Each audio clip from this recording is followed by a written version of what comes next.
yang kita akan kaji pada hari ini, yaitu tentang wasiat Nabi sallallahu alaihi wasallam kepada sahabat Abu Dzar radhiyallahu an. Saya bacakan hadisnya dan saya akan jelaskan.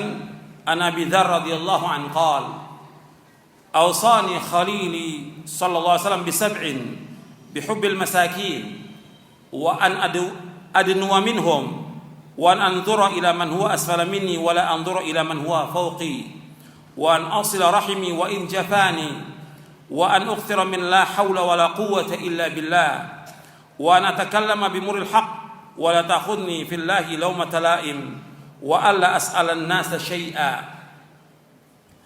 An Abi Dzar, dari Abi Dzar radhiyallahu an, qal, ia berkata, awsani khalili SAW, kekasihku Nabi Muhammad SAW telah berwasiat kepadaku bisab'in, dengan 7 wasiat. Itu 7 hal. Bihubbil masakin, yaitu mencintai orang miskin. Kemudian Nabi SAW berwasiat yang pertama bihubbil masakin, untuk mencintai orang miskin. Wa an adnuwa minhum, dan untuk mendekat kepada mereka. Yang kedua, wa an anzura ila man huwa asfala minni wa la anzura ila man huwa fawqi. Dan beliau berwasiat agar aku melihat kepada orang yang di bawahku. Beliau memerintahkan agar melihat kepada orang yang berada di bawahku. Wa la anzura ila man huwa fawqi, dan tidak melihat kepada orang yang berada di atasku. Wa an asila rahimi wa in jafani. Yang ketiga, beliau merintahkan supaya aku menyambung silaturahim, tali kekerabatan, meskipun mereka berlaku kasar kepadaku. Yang keempat, wa an ukthira min la haula wa la quwwata illa billah, dianjurkan agar aku memperbanyak ucapan la haula wa la quwwata illa billah. Yang kelima, wa an atakallama bimuril haqq, aku diperintah untuk mengatakan kebenaran meskipun pahit. Wala takhudni fillahi laumata la'im. Dan yang keenam, beliau berwasiat agar aku tidak takut celaan orang yang mencela dalam berdakwah di jalan Allah. Dan yang ketujuh, wa alla as'alan nasa syai'a, dan beliau melarang agar aku tidak meminta-minta sesuatu kepada manusia. Jadi beliau melarang untuk minta-minta sesuatu kepada manusia. Hadis ini sahih, diriwayatkan oleh Imam Ahmad dalam musnadnya, Imam Tabrani dalam Mu'jamul Kabir, dan ini lafadznya Ibnu Hibban, Imam Ibnu Hibban dalam sahihnya, Imam Abu Nuaim dalam kitabnya Hilyatul Auliya, dan Imam Baihaqi dalam Sunan Al-Kubra. Hadis ini disahihkan oleh Syekh Al-Allamah Al-Imam Al-Muhaddits Muhammad Nasr Al-Albani dalam silsilah hadits as-sahihah di nomor 2166. Hadis ini sahih. Kita akan bahas satu persatu dari hadis ini. Adapun biografi Abu Dzar saya enggak baca. Beliau termasuk minas sabiqin al-awwalin, termasuk orang-orang yang pertama masuk Islam. Abu Dzar Al-Ghifari dari Bani Ghifar. Kita bahas satu persatu. Yang pertama, di dalam hadis ini, yaitu Nabi memberikan wasiat kepada Abu Dzar, yang pada hakikatnya wasiat ini kepada kita semua kaum muslimin, yaitu bihubbil masakin wa an adnuwa minhum, bihubbil masakin wa an adnuwa minhum, mencintai orang-orang miskin dan dekat dengan mereka. Jadi wasiat Nabi untuk dekat kepada orang miskin. Orang miskin adalah orang yang dia mampu untuk mencari nafkah, tapi pas-pasan hidupnya. Adapun fakir adalah orang yang sulit untuk mencari ma'isyah. Dia sulit, ini fakir. Ada juga yang dibalik oleh para ulama tentang definisi fakir dan miskin. Ini saya sebutkan dalam buku Kiat-Kiat Islam dalam mengatasi kemiskinan. Sebagian ulama menjelaskan fakir itu adalah orang yang dia punya hari itu tapi nggak mencukupi. Adapun orang miskin dia masih punya usaha tapi tidak mencukupi. Dia fakir, miskin, dan dua ini berhak untuk mendapatkan zakat dan juga sedekah. Dan kita disuruh mendekat kepada orang-orang miskin. Dan orang-orang miskin yang terhormat, yang mulia, yang menjaga diri, yang tidak minta-minta kepada manusia. Tentunya kalau disebutkan miskin di sini atau fakir di sini, yaitu orang-orang miskin yang dia beribadah kepada Allah, yang taat kepada Allah, yang melaksanakan sholat yang 5 waktu, dia berpuasa di bulan Ramadan, dan yang lainnya. Itu yang dikatakan orang fakir miskin yang kita diperintahkan untuk cinta kepada mereka dan dekat kepada mereka. Sebab ada orang miskin yang dia fasik, ada orang miskin yang dia jahat, yang fajir, ada orang miskin yang dia tidak sholat. Ada tidak? Banyak miskin dia nggak sholat, dia nggak puasa. Bukan yang seperti ini yang dimaksud dalam hadis ini. Yang disuruh kita cinta kepada orang miskin, yaitu orang-orang miskin yang melaksanakan ibadah kepada Allah, yang nanti saya akan sebutkan ayat-ayatnya. Maka Nabi ketika menyebutkan tentang orang miskin, antum lihat di halaman 25. Di halaman 25. Kata Nabi SAW, "Alaisal miskin billadhi tarudduhu tamratu wa tamratan, wala luqmatu wa luqmatan, innamal miskinu al-muta'affifu. Iqra'u in syi'tum la yas'aluna an-nasa ilhafa." Orang miskin itu bukanlah orang yang berharap agar diberi 1 atau 2 butir kurma dan sesuap atau 2 suap makanan. Orang miskin adalah orang yang menjaga kehormatan dirinya. Baca firman Allah, jika kamu mau, la yas'aluna an-nasa ilhafa, yang mereka tidak minta-minta secara paksa kepada orang lain. Dalam surah Al-Baqarah ayat 273. Jadi kita disuruh untuk mendekat kepada orang-orang miskin. Makanya nggak boleh orang itu sombong. Sombong itu akan dihinakan oleh Allah Subhanahu wa taala, orang yang sombong itu. Dan orang-orang yang sombong di dunia yang tidak memperhatikan orang-orang miskin. Allah menyebutkan, Nabi SAW menyebutkan, mereka orang yang sombong ini akan mendapatkan kehinaan dan kerendahan. Antum lihat di halaman 29, halaman 30. Yuhsyarul mutakabbiruna yawmal qiyamati amthal adh-dhar fi suwar rijal yanshahumudh dhullu min kulli makan fayusaquna ila sijnin fi jahannam yusamma bulas ta'aluhum narul anyar yusqawna min usarati ahli nar tinatal khabal. Kata Nabi SAW, pada hari kiamat orang-orang yang sombong akan dikumpulkan laksana semut-semut kecil dalam bentuk laki-laki. Kehinaan mengelilingi mereka dari setiap tempat, lalu mereka digiring menuju sebuah penjara dalam neraka Jahannam yang bernama Bulas. Api yang sangat panas mengepung mereka. Mereka diberi minum dari cairan atau keringat atau nanah penghuni neraka, yaitu tinatul khabal. Hadis ini hasan, diriwayatkan oleh Imam Ahmad dalam musnadnya, Al-Humaidi, Al-Bukhari dalam kitabnya Al-Mufrad, At-Tirmidzi, dan beliau mengatakan hadis ini hasan. Dari sahabat Amr bin Shu'aib radhiyallahu anhu. Jadi dihinakan orang-orang yang sombong. Kemudian Allah menyuruh kita untuk mendekat kepada orang-orang miskin, berkumpul bersama orang-orang miskin, bersabar bersama mereka.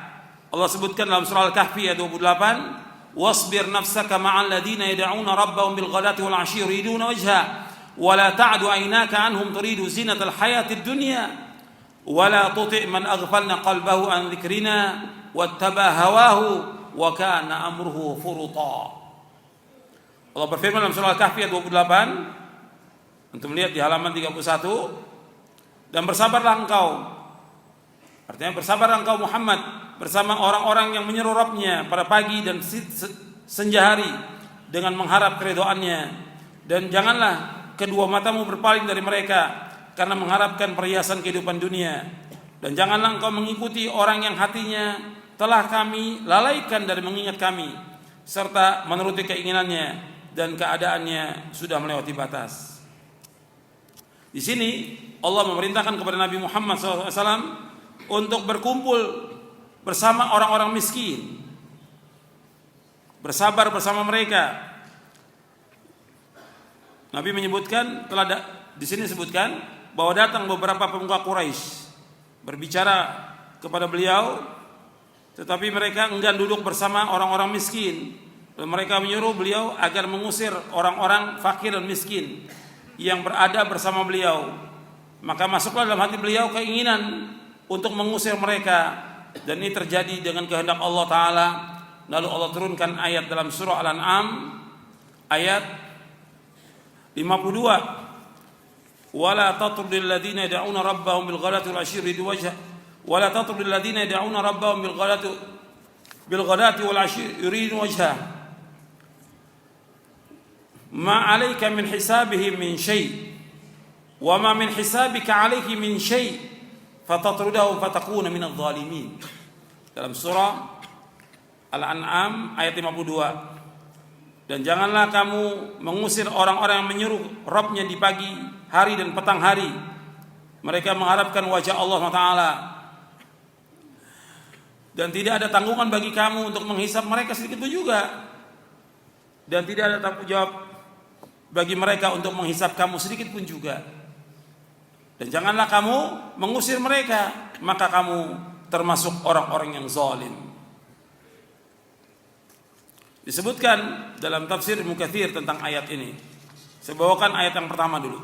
Yang tadi dalam surah Al-Kahfi ayat 28. Wasbir nafsaka ma'al ladzina yad'una rabbahum bil ghadati wal 'ashyi yuridu wajha wa la ta'du 'aynaka anhum turidu zinatal hayatid dunya wa la tuti' man aghfalna qalbahu an dzikrina wattaba hawa wa kana amru furuta. Dan adalah kamu sabar bersama orang-orang yang berdoa kepada Rabb mereka pada waktu pagi dan petang, yang mereka mengharapkan wajah Allah. Dan janganlah pandanganmu berpaling dari mereka karena mengharapkan perhiasan kehidupan dunia. Dan janganlah kamu mengikuti orang-orang yang hatinya telah kami lalaikan dari mengingat kami, serta menuruti hawa nafsunya, dan urusannya semuanya melewati batas, atau urusannya berantakan. Dijelaskan oleh Al-Hafidz Ibnu Katsir tentang ayat ini, yaitu Nabi disuruh ijlis ma'al ladzina yadhkuruna Allah wa yuhallilunahu wa yahmadunahu wa yusabbihunahu wa yukabbirunahu wa yas'alunahu bukratan wa 'ashiyya min ibadillahi sawa'un kanu fuqara aw aghniya aw aqwiya aw du'afa. Kata Ibnu Katsir rahimahullah tentang ayat ini, hendaklah kamu Muhammad duduk bersama orang-orang yang berzikir kepada Allah, mengucapkan la ilaha illallah, memuji Allah, bertasbih kepada Allah, bertakbir kepada Allah. Mereka minta kepada Allah, berdoa kepada Allah waktu pagi dan petang dari hamba-hamba Allah. Apakah mereka orang-orang fakir, atau mereka orang-orang kaya, atau mereka orang-orang yang kuat, atau mereka orang-orang yang lemah. Kemudian disebutkan ayat ini dikatakan turun tentang orang-orang Quraisy, pemuka-pemuka Quraisy, asyrafi Quraisy, ketika mereka minta kepada Nabi untuk duduk bersama mereka, tapi jangan ada orang-orang miskin yang ikut, seperti Bilal, Ammar, Suhaib, Khabbab, Ibn Mas'ud. Maka Allah tegur seperti ayatnya, wala tatrul ladzina yad'una rabbahum bil ghadati wal 'ashyi yuridun wajha. Dan disuruh Nabi untuk sabar bersama mereka. Maka disebutkan di dalam ayat yang lain, yaitu dalam surah Al-An'am ayat 52, wala tatrul ladzina yad'una rabbahum bil ghadati wal 'ashyi yuridun wajha ma 'alaika min hisabihim min syai' wa ma min hisabika 'alaihim min syai' fatatudau fatakunu minadh dhalimin. Jangan kamu usir orang-orang yang berdoa kepada Rabb mereka waktu pagi dan petang, yang mengharapkan wajah Allah. Bukan tanggung jawab kamu untuk menghisap mereka, dan bukan tanggung jawab mereka untuk menghisap kamu. Dan janganlah kamu mengusir mereka, kamu termasuk orang yang zalim. dijelaskan oleh Al-Hafidz Ibnu Katsir tentang ayat ini. Jadi jangan kamu mengusir orang-orang fakir dan miskin. Jadi di sini dimaksudkan yaitu orang-orang Quraisy Mekah itu minta kepada Nabi agar kalau Nabi mau mendakwakan mereka, khusus mereka aja. Jangan gabung dengan orang miskin. Jadi kalau bikin pengajian itu orang-orang kaya aja. Orang miskin nggak boleh hadir. Maksudnya begitu. Orang kaya nggak mau kalau orang miskin. Allah turunkan ayat ini. Wala tatrudil ladzina yad'una rabbahum bil ghadwi wasyur. Jadi orang miskin ditinggalkan. Cukup orang-orang kaya aja. Hati Nabi waktu itu hampir condong. Hati Nabi ketika mereka, karena tokoh-tokoh Quraisy diharapkan kalau mereka masuk Islam bermanfaat. Sedangkan orang-orang miskin ditinggalkan, ditegur oleh Allah Ta'ala. Seperti disebutkan dalam hadis yang sahih riwayat Muslim. An Sa'ad bin Abi Waqqas radhiyallahu anhu qala, kunna ma'an Nabi sallallahu alaihi wasallam sittata nafarin, faqala al-musyrikuuna lin-nabi sallallahu alaihi wasallam, utrud haula'i la yajtari'una 'alaina wa kuntu ana wa ibnu Mas'ud wa rajulun min Hudzail wa Bilal wa rajulani lastu usammiha fa waqa'a fi nafsi Rasulullah sallallahu alaihi wasallam ma syaa Allah ay yaqa fa haddatha nafsahu fa anzala Allah ta'ala wa la tatrud alladziina yad'una rabbahum bil ghadwi wal 'ashyi yuriduna wajha. Rawahu Muslim. Dari Sa'ad bin Abi Waqqas radhiyallahu anhu, kami bersama Nabi sallallahu alaihi wasallam ada 6 orang. Orang-orang musyrik berkata kepada Nabi, usir mereka itu dari majelis ilmu ini, usir. Supaya mereka enggak berani kepada kami, enggak kurang ajar kepada kami. Dan aku, kata Sa'ad bin Waqqas, aku, Ibnu Mas'ud, seorang dari Hudzail, Bilal, dan 2 orang yang aku tidak sebut namanya. Maka terjadi pada diri Rasulullah untuk mengusir mereka karena mengharapkan Islamnya orang-orang Quraisy. Terjadi dengan kehendak Allah. Maka Allah turunkan ayat dalam surah Al-An'am ayat 52 yang tadi ayatnya. Jangan kamu usir orang-orang yang berdoa kepada Allah di waktu pagi dan petang yang mereka mengharapkan wajah Allah. Di sini disebutkan yaitu orang-orang minas sabiqin awwalin yang pertama masuk Islam. Ya setelah Abu Bakar masuk Islam, Khadijah masuk Islam, Waraqah bin Naufal, dan kemudian yang lain. Nah, di antaranya Sa'ad bin Abi Waqqas, Ibnu Mas'ud, kemudian Bilal bin Abi Rabah, dan yang lainnya. Mereka nggak mau duduk bersama orang-orang fakir, orang-orang musyrik Mekah ini. Maka Allah tegur mereka. Di sini ada pelajaran buat kita semuanya, bahwa kita diperintahkan untuk berlaku ikhlas karena mereka adalah orang-orang yang ikhlas. Orang-orang fakir dan orang-orang miskin ini yang dia berdoa kepada Allah. Sa'ad bin Abi Waqqas, Ibnu Mas'ud, Bilal, Abu Dzar, ini orang-orang miskin semuanya. Orang-orang miskin. Mereka orang Quraisy Mekah ingin menyingkirkan orang-orang ini. Mereka hanya minta mereka sendiri.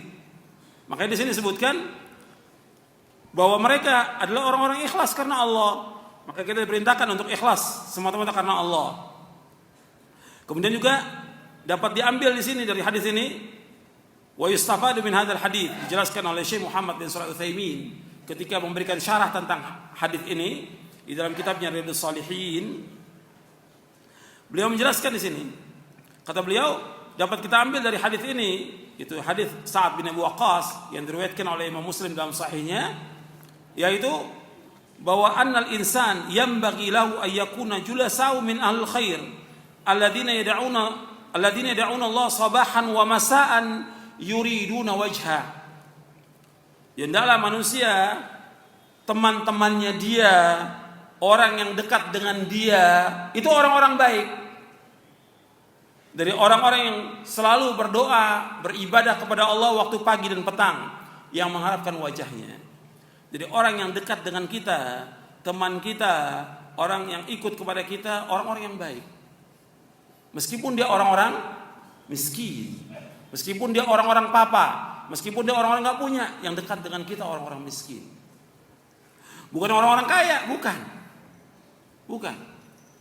Bukan duduk bersama mereka atau ngajinya sama mereka, bukan. Ngajinya mereka orang-orang kaya nggak mau di masjid, maunya di mana? Di hotel, di pantai maunya. Ini nggak boleh seperti ini. Allah tegur dengan ayat ini. Kalau Allah pernah menegur Rasulullah SAW, termasuk menegur siapa? Kita juga. Nggak mau dia berdesak-desakan begini di masjid, nggak mau. Orang kaya, kok desak-desakan nggak mau. Enaknya biar bayar nggak apa-apa jutaan, yang penting di hotel. Wah, ustadznya juga mau lagi. Ini kebodohan. Ini teguran dari Allah SWT. Orang yang dekat dengan kita yaitu orang-orang miskin yang taat kepada Allah, yang berdoa kepada Allah. Dan bukan sahibul ma'asi. Bukan orang yang berbuat maksiat. Jadi jangan ngaji didampingi sama artis. Ini kebodohan juga. Kebodohan. Mesti yang dekat siapa? Orang yang hafal Quran, hafal hadis. Sehingga kalau si ustadz salah, yang negor siapa? Pendampingnya. Kalau artis bisa negor apa? Ustadz, Ahsan kita nyumbang lagu Ustadz. Sekarang belum, tapi nanti suatu waktu dibisikin sama penyanyi ini. Kan kebodohan. Yang dekat dengan dia di kanan kirinya orang-orang saleh yang hafal Quran, hafal hadis. Sebagian para ulama terdahulu demikian. Kalau salah ditegur. Kalau artis baca Quran nggak bisa, gimana menegurnya kalau si ustadz salah? Jadi mestinya orang-orang saleh, meskipun dia orang miskin tapi dia saleh. Kemudian Syekh Utsaimin menyebutkan lagi, rahimahullah, kata beliau, wa alla yahtamma bil jusi ma'al akabil wal ashraf wal umara wal wuzara wal hukam, bal la yanbaghi an yajlisa ila haula illa an yakuna fi dzalika maslahah. Kata Syekh Muhammad bin Shalih Al-Utsaimin rahimahullah dalam syarah kitab Riyadhus Shalihin, beliau mengatakan tidak boleh kita menghususkan atau mementingkan untuk duduk bersama para pembesar atau orang-orang yang mulia atau para tokoh atau ulil amri atau para menteri atau para hakim. Bahkan sepatutnya kita tidak duduk bersama mereka. Sepatutnya kita nggak duduk bersama mereka. Illa ayyakuna fi dzalika maslahah, kecuali ada maslahat untuk kita dakwahkan. Di sini sebutkan maslahatnya apa kata Syekh? Dicontohkan oleh Syekh Utsaimin rahimahullah, illa ayyurida ayyamurahum bima'rufin aw yanhahum an munkarin. Kecuali kalau dia akan menyuruh yang ma'ruf atau mencegah yang mungkar. Kan orang bangga kalau duduk dengan orang kaya, dekat dengan orang kaya, bangga. Enggak ada keutamaannya. Enggak ada keutamaan. Atau dengan pembesar, dengan menteri, enggak ada keutamaan. Enggak ada keutamaan sama sekali. Jadi tidak patut seorang dai duduk bersama mereka, enggak patut. Seorang talibul ilm, seorang dai enggak patut duduk bersama mereka. Kecuali kalau tujuan untuk dakwah, mengajar. Tapi bangga dengan duduk para pembesar enggak boleh. Dilarang dalam Islam. Kecuali ada maslahat. Kemudian juga disebutkan lagi di sini, amma mujarrad uns bi mujalasatihim wa inil jah bi annahu jalasa ma'al akabir aw ma'al wuzara aw ma'al umara aw ma'a ulatil umur fa hadza ghardun la yuhmadu alaihi al-abd. Perhatikan ini. Adapun semata-mata orang duduk bersama mereka. Siapa mereka di sini? Para pembesar, para tokoh, orang-orang yang dianggap mulia, ulil amri, orang-orang kaya dan yang lainnya. Kalau semata-mata duduk bersama mereka, mengharapkan kemuliaan dari mereka, atau duduk bersama para tokoh, atau menteri, atau umara, atau ulil amri, fahadha ghardun la yumat. Ini tujuan yang tidak dipuji sama sekali. Enggak ada keutamaan dan tidak terpuji. Tidak terpuji, sama sekali tidak terpuji. Innama yuhmadu 'alal julusi ma'a man kana atqa lillah min ghaniyyin wa faqirin wa haqirin wa syarif. Sesungguhnya dipuji duduk bersama orang-orang yang takwa kepada Allah. Dipuji kita duduk bersama orang-orang yang takwa kepada Allah. Apakah dia orang kaya yang takwa kepada Allah, orang fakir yang takwa kepada Allah, orang yang hina yang takwa kepada Allah, atau orang yang mulia yang takwa kepada Allah. Al-madaru kulluhu ala ridallah azza wajal. Semuanya berputar dan berporos kepada niat untuk mencari wajah Allah. Keikhlasan, bukan ketenaran, bukan pamer, bukan mencari harta, bukan kedudukan, bukan ingin dikenal, bukan. Semuanya ingin mencari wajah Allah Taala. Keikhlasan ini akar yang paling penting dalam kita beragama. Wa ala mahabbati man ahabballah, dan duduk bersama orang-orang yang cinta kepada Allah Taala. Maka orang itu akan mendapatkan manisnya iman. Ini penjelasan Syekh Muhammad bin Shalih Al-Utsaimin. Dia bawakan dua ayat dari tafsir Ibnu Katsir tentang ayat ini, dan juga dari penjelasan Syekh Muhammad bin Shalih Al-Utsaimin. Ada satu ayat lagi yang perlu ditambahkan.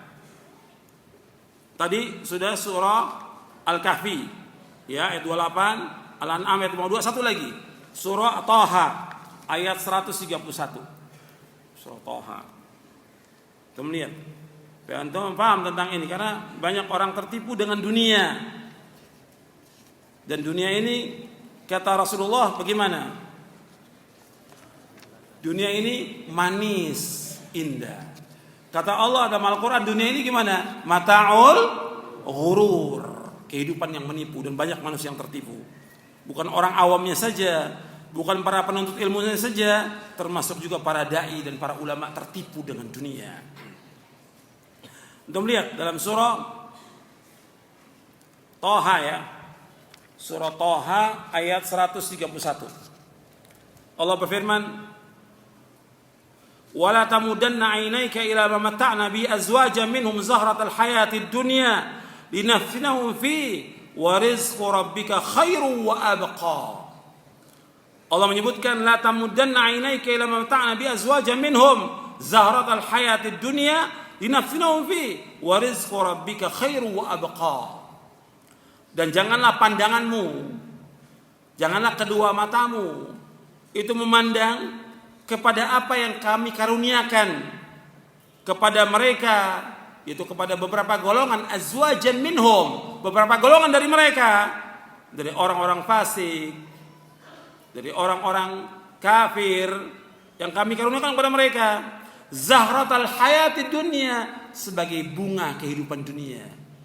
Bunga kehidupan dunia yang menipu. Linaftinahum fi, agar kami menguji mereka dengan sebab itu. Artinya dengan harta, kedudukan, segala macam. Linaftinahum fi.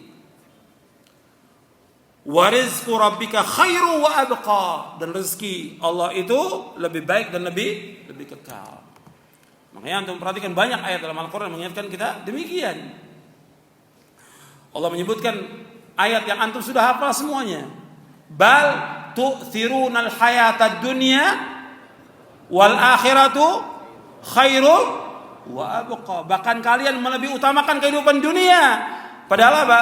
Akhirat lebih baik dan lebih kekal. Ya, kita cari akhirat bukan dunia. Dunia enggak ada. Maka jangan dekat dengan ashabud dunia. Dekatnya dengan orang-orang yang beribadah kepada Allah pada waktu siang dan malam, waktu pagi dan sore beribadah kepada Allah. Kemudian kita lanjutkan. Jadi kita disuruh dekat dengan orang miskin, mencintai orang-orang miskin, dekat dengan mereka, mencintai mereka dengan apa? Dengan kita membantu mereka, menolong mereka. Orang-orang yang taat kepada Allah ini, orang-orang yang sholat, yang beribadah, kita bantu mereka karena ganjarannya besar. Jadi bukan sekedar dekat aja, bukan sekedar cinta mereka, tapi dibuktikan cinta itu dengan kita membantu mereka, menolong mereka. Bahkan ketika mereka mengalami kesulitan, kita bantu, Allah akan membantu kita, menolong kita. Nabi bersabda SAW, "Man nafasa an mu'min kurbatan min kurabi dunya, nafasallahu an kurbatan min kurabi yaumil qiyamah. Wa man yassara ala mu'sirin, yassarallahu alaihi fid dunya wal akhirah." Barang siapa yang melapangkan atau menghilangkan satu kesulitan dari kesulitan di dunia seorang mukmin, maka Allah akan menghilangkan darinya satu kesusahan di hari kiamat.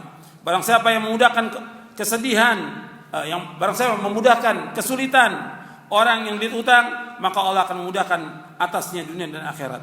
Hadis sahih Muslim dan yang lainnya dari sahabat Abu Hurairah radhiyallahu anhu. Nabi juga bersabda as-sa'i 'alal armalati wal miskin kal mujahid fi sabilillah wa hasibu qal wa kal qa'im la yaftur wa kas sha'im la yuftir. Orang yang membiayai kehidupan para janda dan orang-orang miskin bagaikan orang yang berjihad fi sabilillah. Beliau bersabda, bagaikan orang yang sholat tanpa merasa bosan, serta bagaikan orang yang berpuasa terus menerus. Hadis ini sahih Bukhari dan Muslim dari sahabat Abu Hurairah. Nah, itu kita perhatikan janda-janda dan juga orang-orang miskin. Kita perhatikan mereka. Kita bantu mereka, bantu kehidupannya, bantu makannya, bantu sekolah anaknya, dan yang lainnya kita bantu. Dan ini ganjarannya besar. Seperti orang yang jihad jalan Allah. Begitu juga orang-orang miskin yang taat kepada Allah. Mereka dengan orang-orang yang kaya dengan taat kepada Allah, yang lebih dulu masuk surga orang-orang miskin. Bedanya setengah hari, 500 tahun. Untuk melihat hadisnya di halaman 36. Nabi bersabda SAW, yadkhulu fuqara'ul muslimin al-jannata qabla aghniya'in binasfi yaumin wa huwa 500 amin. Orang-orang fakir dari kaum muslimin itu akan masuk surga sebelum orang-orang kaya setengah hari, yaitu 500 tahun. Jadi orang-orang miskin yang taat kepada Allah, yang mentauhidkan Allah, yang menjauhi segala macam perbuatan syirik, yang mereka menjalankan sunnah, menjauhi perbuatan bid'ah, yang mereka menjalankan perintah Allah, menjauhi larangannya, mereka masuk surga lebih dahulu daripada orang kaya. Kenapa orang kaya itu terlambat? Karena pemeriksaan hartanya lebih lambat. Maksudnya lebih ketat, bukan lebih lambat. Maksudnya orang kaya itu diperiksa hartanya semuanya. Dari mana dia peroleh, kemana dihabiskan. Allah akan tanya. Tentang harta itu dua ditanya. Min aina iktasabahu wa fima anfaqahu. Dari mana dia peroleh harta itu dan kemana dihabiskan. Karena harta ini merupakan fitnah. Kata Nabi SAW, inna likulli ummatin fitnah wa fitnatu ummati al-mal. Setiap umat itu ada fitnahnya, fitnah umatku masalah harta. Hadis ini sahih riwayat Tirmidzi. Makanya orang-orang kaya itu betul-betul diteliti harta dari mana itu dan kemana dihabiskan. Apakah dia nyari ma'isyahnya dari yang halal ataukah dari yang haram atau yang syubhat atau jelas-jelas perbuatan-perbuatan haram yang bukan hak dia, atau menzalimi orang lain, atau mengambil hak orang lain, atau yang lainnya. Begitu juga ketika dia menghabiskan hartanya, apakah untuk menolong fakir miskin, untuk jihad di jalan Allah, untuk menegakkan dakwah, membantu orang-orang yang mengalami kesulitan, atau untuk foya-foya, atau untuk berbuat kesyirikan, atau untuk berbuat bid'ah, atau untuk maksiat. Ini semuanya akan dihisab oleh Allah. Teliti betul tentang harta itu. Makanya orang-orang kaya yang taat tetap akan dihisab hartanya dari mana.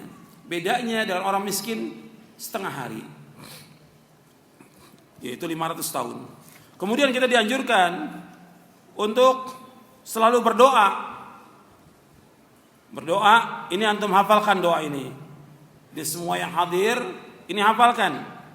Ya, Nabi berdoa, Allahumma inni as'aluka fi'lal khairat wa tarkal munkarat wa hubbal masakin wa an taghfira li wa tarhamani wa idza aradta fitnatan fi qaumin fatawaffani ghayra maftunin wa as'aluka hubbaka wa hubba man yuhibbuka wa hubba amalin yuqarribuni ila hubbik.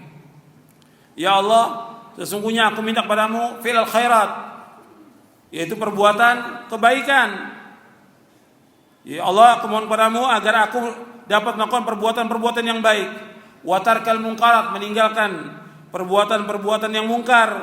Wa hubbal masakin, ini yang menjadi syahid di sini, yaitu wa hubbal masakin, mencintai orang-orang miskin. Wa an taghfirali wa tarhamani, dan agar engkau mengampuni aku dan menyayangi aku. Wa idza aradta fitnatan, dan apabila engkau mengendaki fitnah fi qaumin, pada satu kaum, fatawaffani ghaira maftunin, wafatkan aku dalam keadaan tidak terfitnah. Wa as'aluka hubbaka, dan aku mohon kepadamu agar aku mencintaimu. Ya Allah, karuniakan kepadaku agar aku mencintaimu. Jadi aku mohon kepadamu dikaruniakan rasa cinta kepadamu. Wa hubba man yuhibbuka, dan cinta kepada orang-orang yang mencintaimu. Wa hubba amalin yuqarribuni ila hubbik, dan cinta kepada segala perbuatan yang mendekatkan aku untuk mencintaimu. Hadis ini sahih dari Imam Ahmad dan lafadznya diriwayatkan juga oleh Imam Tirmidzi, Al-Hakim dihasankan oleh Tirmidzi. Tirmidzi berkata, aku pernah bertanya kepada Muhammad bin Ismail, yaitu Imam Al-Bukhari, maka ia menjawab hadis ini hasan sahih. Hadis ini dari sahabat Mu'adz bin Jabal radhiyallahu anhu. Di akhir hadis itu Rasul bersabda, inna haqqun fadrusuha wa ta'allamuha. Sesungguhnya doa ini merupakan hal yang benar, maka pelajari, hafalkan dan perdalamlah. Disuruh kita hafalkan doa ini dan amalkan. Nabi baca doa ini di waktu malam. Antum hafalkan itu. Dan kita di sini mencintai orang miskin dan dekat dengan mereka. Bukan dekat dengan orang kaya, bukan. Disuruh dekat dengan orang-orang miskin, memperhatikan mereka, menolong mereka, membantu mereka, dan yang lainnya, mengajarkan kebaikan kepada mereka. Karena banyak orang-orang kaya yang diajarkan, orang-orang miskin tidak. Maka orang-orang miskin datangi mereka, ajarkan kebenaran, undang mereka untuk memahami tentang agama Islam. Di masjid, ajak mereka kepada kebenaran. Tolong mereka, bantu mereka. Karena Allah akan menolong kita dengan orang-orang miskin. Allah akan menolong agama Islam dengan orang-orang miskin. Allah akan menegakkan agama ini dengan orang-orang miskin. Dan Allah akan memberikan rezeki kepada kita dengan orang-orang miskin. Perhatikan, Allah akan memberikan rezeki kepada kita dengan orang-orang miskin. Kita baca hadisnya. Nabi bersabda, hal tunsaruna wa turzaquna illa bidu'afaikum. Di halaman 39. Bukankah kalian mendapatkan pertolongan dan rezeki dengan sebab adanya orang-orang yang lemah dari kalangan orang-orang miskin? Hadis sahih riwayat Bukhari dari sahabat Mus'ab bin Sa'ad. Nabi juga bersabda sallallahu innama yansurullah hadhil umma bi dha'ifiha bi da'watihim wa salatihim wa ikhlasihim. Sesungguhnya Allah menolong umat ini dengan orang-orang yang lemah, dengan sebab doa orang-orang yang lemah, dengan salat mereka dan juga keikhlasan mereka. Hadis ini sahih dari Imam Nasa'i dari sahabat Mus'ab bin Sa'ad. Jadi ini disuruh kita dekat dengan mereka. Ini perintah Rasulullah SAW. Bukan berarti tidak ada orang kaya yang menolong agama ini, ada. Di zaman Nabi ada Abu Bakar As-Siddiq yang membantu dakwahnya Rasulullah SAW. Ada Khadijah bintu Khuwailid yang membantu dakwahnya. Ada juga Utsman bin Affan, Abdurrahman bin Auf dan yang lainnya, yang mereka membantu dakwah. Tapi antara orang kaya dengan orang miskin yang banyak yang mana? Orang miskin. Makanya ketika ditanya oleh Heraklius, apakah pengikut Nabi ini orang-orang yang mampu atau orang miskin? Orang miskin yang banyak. Orang-orang miskin yang banyak. Jadi untuk perhatikan orang-orang miskin yang harus kita perhatikan. Orang-orang kaya kalau dia membantu dakwah ini, alhamdulillah, buat dia ganjaran di akhirat. Bukan berarti dia berjasa untuk Islam, tidak. Tidak. Tapi dengan dia membantu, untuk siapa pahalanya? Untuk siapa? Untuk dia yang membantu. Bukan berarti dia berjasa dengan dia menolong dakwah, membantu pondok atau masjid. Bukan berarti dia berjasa, bukan. Tapi justru dengan itu dia selamat. Dengan sedekahnya dia, dengan wakafnya dia, itu akan membersihkan hatinya dia. Akan diganti oleh Allah. Fadilahnya untuk siapa? Untuk orang ini nanti di akhirat. Jadi kadang-kadang kita terlalu berbangga dengan adanya orang-orang kaya dan yang lainnya. Mestinya sama semua. Seperti kita sholat, apa dibedain? Orang kaya safnya depan, orang miskin belakang. Begitu tidak? Tidak, dalam Islam semua sama. Sholat ibadah, nuntut ilmu ibadah bukan? Ibadah sama semuanya, nggak boleh dibedakan. Ketika kita tunaikan ibadah haji semua sama. pakaiannya. Nggak beda, yang kaya miskin sama. Itu harus kita ingat tuh selama-lamanya. Dan kadang-kadang kita tertipu dengan sedikit kekayaan orang, tertipu kita. Sekarang kita masuk yang kedua. Wa nanzura ila man huwa asfala minni wa la anzura ila man huwa fawqi. Melihat kepada orang yang lebih rendah kedudukannya dalam hal materi dan penghidupan. Jadi aku diperintahkan untuk melihat kepada orang yang di bawahku, yang lebih rendah kedudukannya, dan tidak melihat kepada orang yang di atasku. Disuruh kita melihat kepada orang di bawah kita. Di sini dalam hadis yang sahih yang diriwayatkan oleh Imam Bukhari dan Muslim, Nabi bersabda SAW, "Unzuru ila man huwa asfala minkum, wa la tanzuru ila man huwa fawqakum, fa innahu ajdaru alla tazdaru ni'matallahi 'alaikum." Lihatlah kepada orang yang berada di bawah kamu, jangan melihat kepada orang yang berada di atas kamu, karena demikian lebih patut agar kalian tidak meremehkan nikmat Allah yang telah diberikan kepada kamu. Nabi SAW melarang seorang muslim melihat kepada orang yang di atas. Maksudnya, jangan melihat kepada orang kaya, jangan melihat kepada orang yang banyak harta, jangan melihat kepada orang yang punya kedudukan, punya jabatan, punya gaji yang tinggi, kendaraan yang mewah, rumah yang mewah, dan lainnya. Sebab dalam kehidupan dunia banyak manusia melihat yang demikian. Dilihat tentang kekayaannya, rumahnya, kedudukannya, jabatannya, gajinya, hartanya, dan yang lainnya. Tapi nggak lihat kepada yang bawah.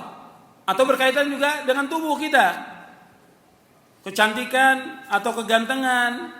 Lihat kepada yang bawah. Ada orang di bawah kita yang dia rupanya jelas tidak begitu cantik atau nggak begitu bagus. Ini Allah menyuruh untuk melihat. Nabi menyuruh untuk melihat kepada yang bawah, supaya dia bersyukur kepada Allah atas nikmatnya. Maka di sini disebutkan, fa innahu ajru alla tazdaru ni'matallahi 'alaikum. Dengan melihat kepada yang bawah dan tidak melihat kepada yang atas, dengan melihat yang bawah, supaya apa? Supaya kalian tidak meremehkan nikmat Allah yang Allah telah berikan kepada kamu. Jadi jangan melihat kepada yang di atas, lihat yang di bawah. Jadi banyak yang kalau kita perhatikan kaum muslimin yang masih melihat kepada yang di atas. Mungkin kita di kantor ada orang yang gajinya lebih tinggi dari kita. Kadang-kadang kita iri, nggak boleh iri. Jangan lihat kepada yang di atas, lihat kepada yang di bawah. Banyak yang lebih susah daripada kita. Begitu juga dalam kita mencari maisha, kita alhamdulillah masih dapat gaji, masih dapat maisha dan dapat uang. Apakah sehari itu 10.000 atau 15.000 atau kurang dari itu? Kita bersyukur. Masih ada orang yang dagang nggak dapat segitu. Terus bersyukur. Atau kita punya rumah masih ngontrak, alhamdulillah masih ngontrak. Musa masih kita punya tempat berteduh. Kadang-kadang kita maksa untuk apa? Untuk punya rumah, akhirnya utang, akhirnya utangnya nggak bisa kebayar, bunganya juga tambah banyak, maksakan diri. Kita wajib punya tempat tinggal, tapi kan kalau nggak mampu kita sabar. Sementara ngontrak dulu. Atau kita alhamdulillah punya motor, kadang memaksakan juga pengen punya mobil. Akhirnya utang. Dengan utang sulit kita untuk membayarnya. Tambah utang lagi. Kita disuruh melihat kepada yang bawah. Banyak orang yang punya kendaraan, banyak juga orang yang punya rumah. Kita lihat kepada yang bawah. Dengan kita lihat yang bawah, dengan apa yang ada sekarang yang kita miliki ini, kita bersyukur kepada Allah atas semua nikmat yang Allah berikan kepada kita. Kalau kita terus bersyukur, ditambah gak nikmat itu? Ditambah. La in syakartum la azidannakum wa la in kafartum inna adzabi lasyadid. Kalau seandainya kamu bersyukur, Allah akan tambah nikmat Allah. Kalau kamu kufur, azab Allah sangat pedih. Disuruh kita untuk mensyukuri nikmat dan terus berdoa kepada Allah. Kita boleh untuk berdoa kepada Allah, minta kehidupan yang layak buat kita. Kita ingin punya rumah sendiri, punya kendaraan karena kita punya keperluan dan kebutuhan. Boleh, nggak apa-apa, minta kepada Allah. Tapi jangan adukan kepada manusia. Jangan mengeluhkan kepada manusia. Adukan semuanya kepada Allah Ta'ala. Mensyukuri nikmat itu apa yang Allah berikan, ini susah. Artinya sedikit orang yang bersyukur. Allah menyebutkan wa qalilum min ibadiyah syakur. Sedikit dari hambaku yang bersyukur. Makanya kita harus perhatikan, kita harus banyak bersyukur dengan nikmat-nikmat Allah. Dengan yang sedikit, dengan harta kita yang sedikit, dengan gaji yang sedikit, dengan kedudukan kita yang rendah, kita bersyukur nikmat ini, alhamdulillah. Jadi mesti banyak kita bersyukur. Lihat kepada yang bawah, jangan melihat kepada yang atas. Banyak manusia melihat kepada yang atas, ya. Lihat kepada yang bawah. Adapun berkaitan dengan masalah agama, ini masalah dunia. Kalau masalah dunia, lihat yang bawah. Kalau masalah agama, masalah ketaatan, masalah mendekatkan diri kepada Allah, ini lihat kepada yang atas. Ada orang yang taat kepada Allah, dia rajin sholatnya, rajin puasanya, rajin zikirnya, sedekah. Kita ingin seperti dia, boleh. Kita berdoa kepada Allah agar kita ingin seperti dia. Tapi niat kita ikhlas karena Allah. Boleh melihat yang demikian. Maka Nabi menyebutkan tentang ini. Kata Nabi, la hasada illa fitnatain. Enggak boleh hasad kecuali pada dua. Enggak boleh hasad kecuali pada dua. Maksudnya hasad di sini ghibthah. Kalau hasad itu, iri itu, kita ingin apa yang ada pada orang itu, tapi apa yang ada pada orang itu hilang atau hancur atau binasa. Itu namanya iri. Orang punya kendaraan umpamanya, kita ingin seperti punya orang itu, tapi apa yang pada orang itu mudah-mudahan rusak. Itu namanya iri. Nggak boleh dalam Islam. Kita kalau orang mendapatkan rezeki atau harta atau gaji atau apa saja, kita doakan kebaikan, doakan barokah buat dia. Nggak boleh iri. Nah, iri ini dibolehkan pada dua. Hakikatnya bukan hasad tapi ghibthah namanya. Karena Nabi tidak ada hasad kepada dua. Yang pertama, rajulun atahu Allah malan fasallatahu ala halakati fil haq. Orang yang diberikan adalah harta dan dia habiskan hartanya di jalan kebenaran. Boleh kita iri. Ini orang tidak begitu kaya, pas-pasan hartanya, tapi banyak sedekah dia. Buat masjid, buat pondok, buat orang miskin, buat anak yatim, buat nolong orang, dihabiskan hartanya. Fasallatahu ala halakati fil haq, dalam jalan kebenaran. Kemudian yang kedua, yaitu rajulun atahu Allahu al-hikmah fahuwa yaqdi biha wa yu'allimuha. Yang kedua, orang yang diberikan Allah al-hikmah, yaitu Quran dan Sunnah. Dia memahaminya, dia mengamalkannya, dan dia mengajarkan kepada orang. Kita boleh ingin seperti dia. Kita ingin seperti yang pertama, dia banyakin sedekah, kita ingin seperti dia. Atau kita pengen yang kedua, banyak hafal Quran, banyak hafal hadis, kemudian berlomba-lomba dalam mengamalkan amal soleh, mengajarkan kebaikan. Kita ingin seperti boleh. Tapi apa yang ada pada orang itu tetap ada. Hartanya dan ilmunya tetap ada. Dan barokah. Itu namanya ghibthah. Hadis ini sahih riwayat Bukhari dan Muslim. Imam Bukhari meriwayatkan dalam berapa lafaz tentang hadis itu. Jadi kita perhatikan bahwa kita melihat kepada yang bawah. Ini perhatikan. Baik yang laki maupun perempuan. Jangan banyak menuntut kepada suami, jangan. Kalau suami memang kerjaannya dia memang rendah, memang segitu pas-pasan, syukur dengan nikmat yang Allah berikan. Syukur, jangan banyak menuntut. Sebab Allah tidak akan melihat kepada wanita yang banyak menuntut kepada suaminya. Dalam hadis yang diriwayatkan oleh Imam An-Nasa'i dalam kitabnya Ishratun Nisa, Nabi bersabda, "Inna Allah la yanzuru ila imra'atin la tashkuru li zawjiha wa hiya la tasdiqni anhu."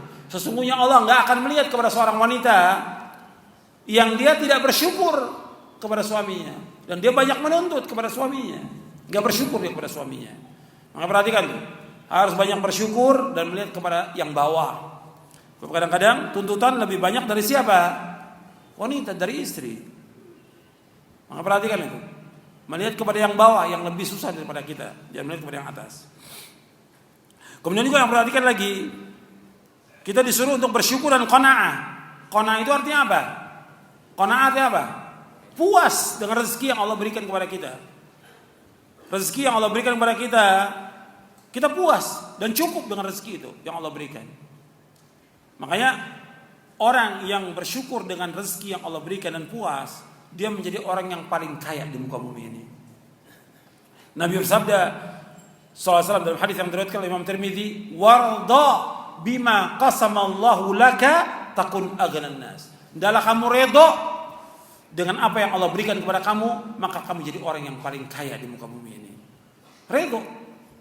Ya sehari cuma dapat 5.000, kita puas dengan apa yang ada. Sehari dapat 10.000 rupiah, dengan keringat kita makan puas, nggak mengharapkan sesuatu dari manusia. Kita jadi orang yang paling kaya di muka bumi ini. Maka itu yang diajarkan kepada Abu Dzar Al-Ghifari radhiyallahu anhu kepada kita semuanya. Bahwa orang kaya yang sebenarnya yaitu orang yang kaya hati, kata Nabi. Laisal ghina an kathratil arad walakinnal ghina ghinan nafas. Bukannya kaya itu orang yang banyak harta, tapi kaya itu orang yang kaya hati. Kaya hati maksudnya cukup, redho dengan apa yang Allah berikan, syukur dengan apa yang Allah berikan. Itu kaya hati. Meskipun dia miskin papa, tapi dia merasa cukup dengan apa yang ada. Enggak minta-minta kepada manusia, enggak menuntut. Ini orang yang kaya hati. Hadis ini sahih Bukhari Muslim. Nabi juga bersabda, qad aflaha man aslama wa ruziqa kafafan wa qana'u bima ata. Sungguh sangat beruntung orang yang telah masuk Islam, diberikan rezeki yang cukup, dan Allah menjadikan merasa puas terhadap apa yang Allah berikan kepadanya. Hadis ini sahih riwayat Muslim, Tirmidzi, Ahmad dan yang lainnya. Jadi orang Islam itu orang yang bahagia, yang sukses. Kemudian diberikan cukup dan dia puas dengan rezeki yang Allah berikan. Ini orang sukses. Kemudian juga Nabi bersabda SAW, man asbaha minkum aminan fi sirbihi, mu'afan fi jasadihi, inda uqutu yaumihi, faka'annama hizat lahu dunya. Barang siapa di antara kalian yang merasa aman pada dirinya, diberikan kesehatan pada badannya, memiliki makanan untuk harinya, maka seolah ia telah memiliki dunia. Hadis ini hasan, riwayat Tirmidzi dan Ibnu Majah. Anda perhatikan di sini. Nabi menyebutkan barang siapa yang pagi hari itu aman pada dirinya, ya nggak ada bencana, nggak ada malapetaka, aman dia. Makanya nikmat aman itu nikmat yang paling besar. Nikmat aman, tidak ada malapetaka, tidak ada teror, tidak ada pengoboman dan nggak ada yang lain, itu nikmat yang paling besar. Makanya Nabi Ibrahim berdoa dengan apa? Rabbi ja'al hadza baladan amina. Ya Allah, jadikanlah negeri ini negeri yang aman. Rabbi ja'al hadzal balada amina. Ya Allah, jadikan negeri ini negeri aman, negeri Mekah itu. Karena aman itu kenikmatan yang paling besar. Makanya ini penting. Barang siapa yang di antara kalian aman dia pada dirinya, nggak ada teror, nggak ada pengeboman, nggak ada peperangan, nggak ada yang lain, aman dia. Yang kedua, mu'afan fi jasadihi, dia diberikan kesehatan pada badannya. Aman tapi dia nggak sehat juga kurang manfaat. Di sini diberikan sehat dia. Yang ketiga, memiliki makanan untuk hari itu. Meskipun cuma punya nasi dengan garam aja atau nasi dengan kecap aja cukup deh. Bersyukur kepada Allah Taala. Artinya dia aman, nggak dapat gangguan. Ada orang yang dia kaya raya, tapi negaranya perang, nikmat nggak? Nggak ada kenikmatan. Punya beras 100 karung, tapi perang dekat rumahnya, nggak bisa makan dia, nggak bisa makan. Atau beras dia 50 karung, tapi dia sakit, bisa nggak makan? Nggak bisa, sakit. Makanya ini 3, masya Allah. Yang pertama aman, nggak ada teror, nggak ada peperangan, nggak ada yang lain. Kemudian yang kedua sehat. Yang ketiga yaitu kita ada makanan, meskipun cuma nasi dengan garam cukup, atau nasi dengan kecap, nggak ada yang lain, nggak punya lauk, tapi cukup itu. Hari itu aja dia makan cukup. Nabi menyebutkan apa? Ka'annama hizat lahu dunya, seolah-olah dia memiliki dunia ini. Subhanallah, memiliki dunia. Maka dia bersyukur, masih dapat makan, masih bisa makan, bersyukur pada Allah. Ada orang yang dia kaya raya, nggak bisa makan dia. Semua pantangan, semua nggak boleh. Kaya, semuanya nggak boleh. Nggak nikmat hidup seperti itu. Makanya kita bersyukur pada Allah, diberikan rasa aman oleh Allah, diberikan juga kesehatan dan yang lainnya. Ini nikmat dari Allah. Ini perhatikan ini. Ini kenikmatan yang luar biasa yang Allah berikan kepada kita. Syukur. Yang ketiga, wa an asila rahimi wa in jafani. Dan Allah dan Nabi menyuruh aku untuk menyambung silaturahim meskipun dia sanak kerabat ini berlaku kasar kepadaku. Bab di sini disebutkan untuk silaturahim ini diperintahkan. Rahim ini maksudnya perbuatan baik kepada karib kerabat karena hubungan senasab atau karena perkawinan. Rahim ini, jadi kata Imam bin Athir, silaturahim adalah ungkapan mengenai perbuatan baik kepada karib kerabat karena hubungan senasab atau karena perkawinan. Jadi yang dikatakan silaturahim ditujukan kepada sanak kerabat. Seperti apa? Orang tua, kakak, adik, paman, bibi, keponakan, sepupu dan yang lainnya yang memiliki hubungan kerabat dengan kita. Nah, kadang-kadang kita semua kita katakan silaturahim dengan tetangga, dengan orang sekampung. Ini bukan silaturahim. Rahim itu yang punya hubungan kerabat, hubungan nasab, hubungan persaudaraan. Kemudian kita diperintahkan untuk menyambung silaturahim. Kalau orang tua itu dikatakan birrul walidain, lebih tinggi daripada silah.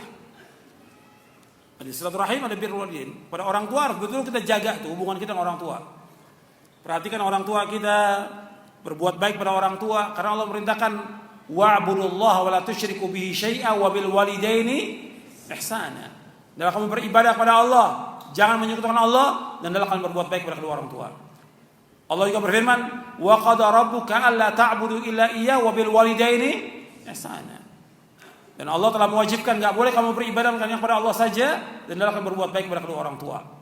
Enggak boleh berkata pada orang tua, enggak boleh menengking, enggak boleh menghardik orang tua. Perhatikan itu.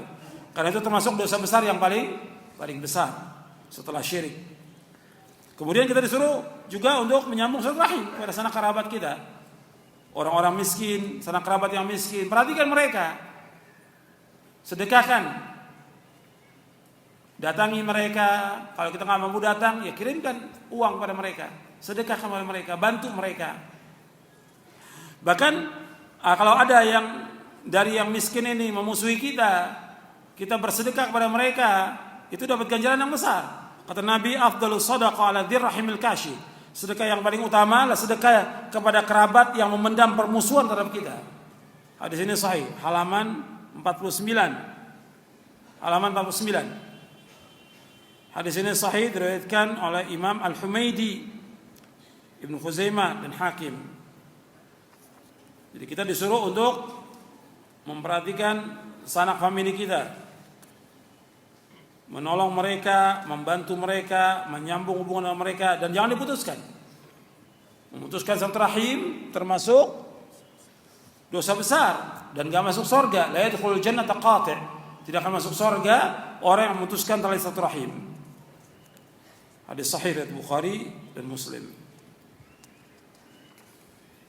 Kemudian juga Nabi menyuruh kita silaturahim ini dengan membantu mereka, menolong mereka, menanyakan kabar mereka, memberikan hadiah kepada mereka, bersedekah kepada mereka. Untuk lihat di halaman 55. Jadi silaturahim dapat dilakukan dengan cara mengunjungi karib kerabat, menanyakan kabarnya, memberikan hadiah, bersedekah kepada mereka yang miskin, menghormati mereka yang berusia lebih tua, menyayangi yang lebih muda dan yang lemah, menanyakan keadaan mereka baik secara datang langsung atau melalui surat atau dengan SMS dan yang lainnya. Kemudian juga kita membantu mereka, menolong mereka. Enggak boleh kita dengki kepada atau iri kepada mereka, enggak boleh. Dan yang lainnya, ajarkan mereka kebenaran, ajarkan mereka akidah yang benar, tauhid, pemahaman yang benar, berikan buku kepada mereka agar mereka paham tentang agama ini. Di samping memberikan uang, memberikan makanan, memberikan hadiah buku juga kepada mereka manfaat besar pada sanak kerabat itu. Kemudian juga kita diperintahkan untuk selalu menyambung silaturahim kepada mereka. Karena menyambung silaturahim itu akan mendatangkan rezeki dan memanjangkan umur. Jadi tentang berbuat baik pada orang tua saya nggak bahas banyak karena nanti antum bisa baca buku tentang birrul walidain, berbakti pada orang tua. Saya jelaskan panjang lebar tentang berbakti pada orang tua. Allah memerintahkan dalam Al-Quran menyambung satu rahim. Dalam surah Al-Baqarah, di dalam surah Ar-Ra'd dan yang lainnya. Nabi bersabda dalam hadis yang sahih dari Bukhari Muslim, antum lihat di halaman 62. Nabi bersabda, "Man ahabba yubsata lahu fi rizqihi wa yunsala fi athari falyasir rahimah." Barang siapa yang suka untuk diluaskan rezekinya, dipanjangkan umurnya, hendaklah dia menyambung tali satu rahim. Barang siapa yang suka diluaskan rezekinya, dipanjangkan umurnya, maka hendaklah ia menyambung tali satu rahim. Hadis ini sahih dari Bukhari Muslim. Dan banyak faedah-faedah dari satu rahim. Makanya nggak boleh putus. Jadi kita harus berusaha untuk berbuat baik kepada mereka dan sabar atas gangguan mereka. Bab dakwah, kalau ketika kita dakwah, yang pertama kali memusuhi dakwah kita ya sanak kerabat. Sebagaimana Nabi SAW pertama kali dakwah, yang memusuhi siapa? Pamannya, sanak kerabatnya. Tapi nggak berhenti, terus berdakwah. Di antara mereka ada yang Islam, menolong dakwah ini, dan antara mereka ada yang tetap dalam kekafiran, mati dalam kafir. Maka dakwah tetap jalan kepada mereka dan sabar atas gangguan mereka, karena Allah menyuruh kita untuk sabar. Kemudian yang keempat, wa an uqtira min la haula wala quwwata illa billah. Dan Rasul memerintahkan aku untuk memperbanyak ucapan la haula wala quwwata illa billah, tidak ada daya dan upaya kecuali dengan pertolongan Allah. Dijelaskan oleh Imam Abu Ja'far At-Tahawi yang wafat tahun 321 Hijriah tentang kalimat la haula wala quwwata illa billah. Beliau berkata, kami meyakini bahwa tidak ada daya, tidak ada gerakan serta perubahan bagi seorang dari tindakan menjauhi kemaksiatan kecuali dengan pertolongan Allah SWT. Demikian juga tidak ada kekuatan bagi seorang hamba pun untuk menegakkan ketaatan kepada Allah dan tetap istiqamah di atas ketaatan tersebut kecuali dengan taufik dari Allah Subhanahu wa taala. Dalam akidah Tahawiyah, Nabi menyuruh kita untuk mengucapkan la haula wala quwwata illa billah. Tidak ada daya dan upaya kecuali dengan pertolongan Allah SWT. Maka Nabi menyebutkan tentang ini karena masalah ini penting untuk kita meyakini bahwa kita ini nggak akan mungkin bisa melaksanakan ketaatan kecuali dengan pertolongan Allah. Antum, saya dan antum juga nggak mungkin bisa datang ke tempat ini untuk ngaji kecuali dengan pertolongan Allah. Kita nggak akan mungkin bisa melaksanakan ketaatan kecuali dengan pertolongan Allah. Kita nggak akan mungkin bisa belajar, bekerja, berdagang, berumah tangga dan lain-lain kecuali dengan pertolongan Allah. Jadi harus kita menyerahkan semua kekuatan kita dan ketidakberdayaan kita hanya kepada Allah Taala. Bahwa kita nggak mampu melaksanakan segala sesuatu kecuali dengan pertolongan Allah. Maka itu yang kita baca setiap hari, iyyaka na'budu wa iyyaka nasta'in. Hanya kepada Engkau saja ya Allah kami beribadah, dan hanya kepada Engkau saja ya Allah kami mohon pertolongan. Hanya Allah yang dapat menolong kita. Nggak akan mampu kita melaksanakan semuanya. Hatta kita mengucapkan kalimat zikir nggak akan mungkin bisa kecuali dengan Allah. Kita nggak akan mungkin bisa bersyukur kecuali dengan pertolongan Allah. Nggak mungkin kita bisa beribadah dan memperbaiki ibadah kecuali dengan pertolongan Allah. Maka Nabi berwasiat kepada sahabat Mu'adz bin Jabal, ya Mu'adz, la tada'anna dubura kulli salatin an taqul Allahumma a'inni ala dzikrika wa syukrika wa husni ibadatik. Wahai Mu'adz, jangan kau tinggalkan di belakang setiap kamu salat untuk mengucapkan Allahumma a'inni ala dzikrika wa syukrika wa husni ibadatik. Ya Allah, tolonglah aku untuk selalu ingat kepadamu, berzikir kepadamu, bersyukur kepadamu, dan memperbaiki ibadah kepadamu. Karena nggak mungkin kita bisa kecuali dengan pertolongan Allah. Jadi seorang hamba tidak memiliki daya dan upaya kecuali dengan pertolongan Allah. Seorang penuntut ilmu tidak akan mungkin duduk majelis ilmu melainkan dengan pertolongan Allah. Seorang guru nggak mungkin bisa dapat mengajarkan ilmu yang bermanfaat kecuali dengan pertolongan Allah. Begitu juga seorang pegawai bisa bekerja kecuali dengan pertolongan Allah. Seorang pedagang dia bisa berdagang kecuali dengan pertolongan Allah. Semuanya dengan pertolongan Allah Taala. Dan memperbanyak la haula wala quwwata illa billah, ini ganjarannya besar. Dia akan jadi perbendaharaan nanti di surga, celengan dan ganjaran di akhirat nanti. Nabi bersabda, ya Abdullah bin Qais, qul la qul la haula wala quwwata illa billah fa inna kanzun min kunuzil jannah. Wahai Abdullah bin Qais, katakanlah la haula wala quwwata illa billah, karena sungguhnya dialah perbendaharaan dari perbendaharaan surga. Nabi SAW juga bersabda, akthiru min qawli la haula wala quwwata illa billah fa inna kanzun min kunuzil jannah. Kalau yang tadi ya Abdullah bin Qais ini riwayat Bukhari dan Muslim dan Abu Daud. Kemudian Nabi bersabda lagi, akthiru min qawli la haula wala quwwata illa billah fa inna kanzun min kunuzil jannah. Kata Nabi, hendaklah kamu memperbanyak mengucapkan la haula wala quwwata illa billah, karena sungguhnya kalimat la haula wala quwwata illa billah perbendaharaan dari perbendaharaan surga. Hadis sahih Imam Ahmad dari sahabat Abu Hurairah.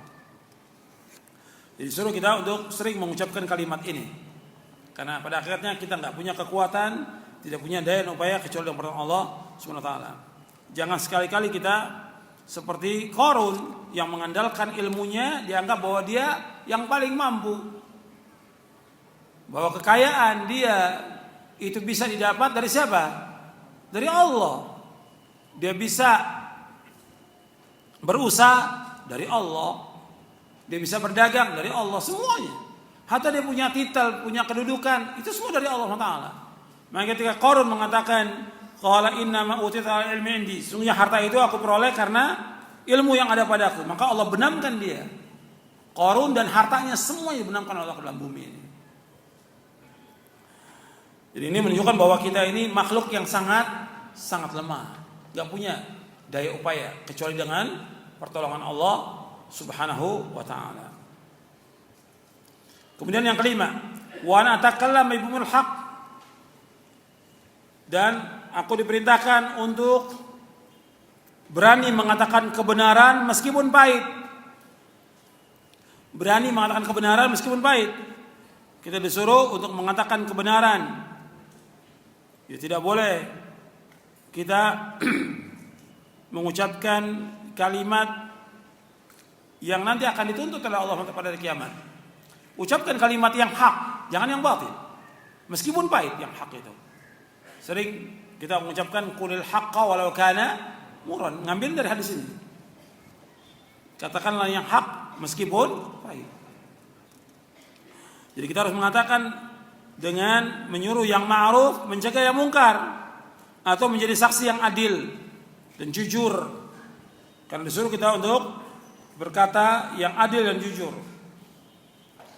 Bahkan diperintahkan juga kita untuk menjelaskan kepada umat yang hak itu hak, yang batil itu batil. Yang mungkar itu mungkar, yang ma'ruf itu ma'ruf. Ini kebanyakan enggak diucapkan. Kalau kita lihat dari para dai, para kiai, para ustadz, ini enggak menyampaikan kebenaran kepada umat ini. Disembunyikan kebenaran itu. Kata mereka, perkataan ini didengar oleh orang itu pahit. Dan orang enggak suka dengan perkataan itu. Meskipun orang enggak suka, harus sampaikan. Karena ini kebenaran. Seperti orang yang dia beribadah kepada selain Allah. Dia berdoa kepada Allah tapi berdoa juga kepada selain Allah. Seperti orang-orang menyembah kubur. Menurut syariat Islam, orang menyembah kubur benar atau tidak? Tidak benar. Salah besar dan termasuk apa? Dosa besar, dosa yang paling besar. Karena termasuk apa? Syirkun akbar. Tapi apa ada para kiai atau dai yang menjelaskan tentang itu? Sedikit. Padahal yang mendatangi kubur-kubur yang dia anggap keramat itu banyak atau tidak? Banyak, jutaan. Yang mendatangi kubur Wali Songo atau yang lainnya jutaan. Mereka mendatangi dengan mengharap bahwa dengan datang ke kuburan itu mendapatkan apa? Dapatkan rahmat, dapat berkah, doanya dikabulkan, dan segala macam. Belum lagi mereka minta. Ini perbuatan syirkun akbar. Harus kita katakan kepada umat, jelaskan kepada mereka bahwa ini perbuatan syirkun akbar. Secara syariat dilarang. Dosa besar yang paling besar, syirkun akbar.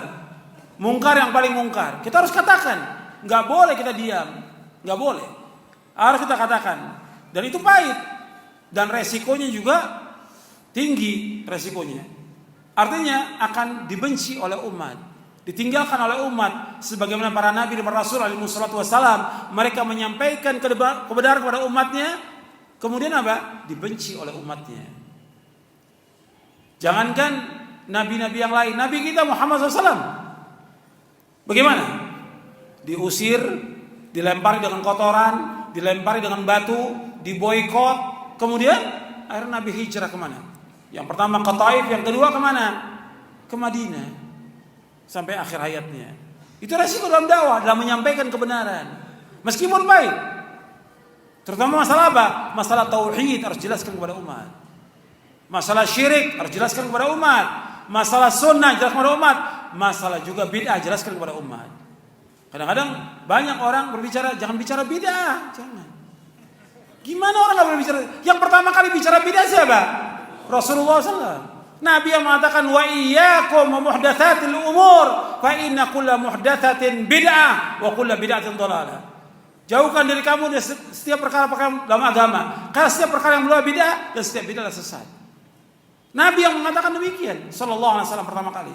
Bahkan Nabi bersabda sallallahu alaihi wasallam, kullu bid'atin dhalalah wa kullu dhalalatin finnar. Setiap bid'ah itu sesat dan setiap kesesatan tempat neraka. Nabi SAW mengatakan. Kenapa sekarang dilarang? Nanti menimbulkan perpecahan. Lo harus kita sampaikan kebenaran. Nanti akan terlihat dengan kita menjelaskan kebenaran dengan ilmu, bukan asal ngomong, bukan asbun, bukan asal bunyi. Dalil yang dibawakan, hujjah yang dibawakan kepada umat ini keterangan.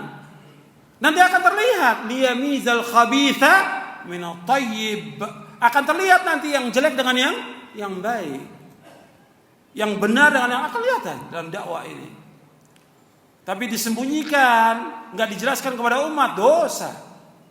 Ya kiainya, ustadznya, dai-nya dosa besar menyembunyikan ilmu kepada umat. Sampai mereka mengatakan belum saatnya menjelaskan tentang syirik, tentang belum saat. Kapan? Tunggu si dai mati atau umatnya mati? Jelaskan kepada umat kebenaran itu.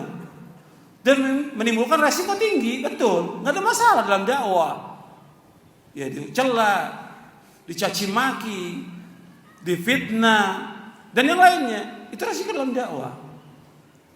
Tapi ini harus sampaikan kebenaran. Kalau nggak berat hukumannya, bagi si kiai, si ustadz, si dai berat hukumannya, berat.